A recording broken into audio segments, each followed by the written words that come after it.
বন্ধুরা নমস্কার। আজকের ভিডিওতে আমরা নিয়ে এসেছি, আজকের ভিডিওতে যেটা আমরা এখন বলতে চাইছি, জ্বর নাশক মন্ত্র। জ্বর নাশক মন্ত্র, সেই মন্ত্র দিয়ে, সেই মন্ত্র পাঠ করে 3 বার যদি সেই জ্বর যার হয়েছে তার শরীরের মধ্যে ফুঁক দিলে সেই জ্বর কিন্তু কেটে যাবে, ঠিক হয়ে যাবে। সেই মন্ত্রটি আমরা আপনাদের কাছে এই ভিডিওতে, আজকের ভিডিওতে তুলে ধরতে চাইছি। সেটা একবার করে দেখুন, পয়সা লাগবে না, ডাক্তার কাছে যেতে হবে না।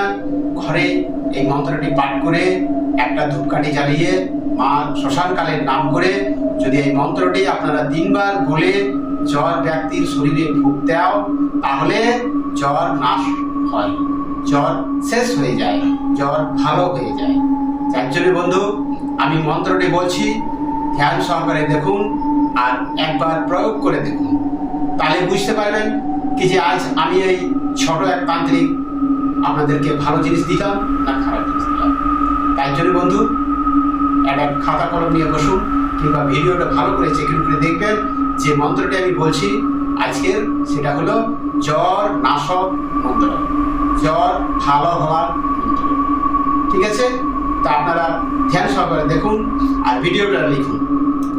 ওম ক্রিং ক্রিং হুন হন হন ফট ফট সাহা। আরেকবার বলছি, ওম ক্রিং ক্রিং হুন হন হন ফট ফট সাহা।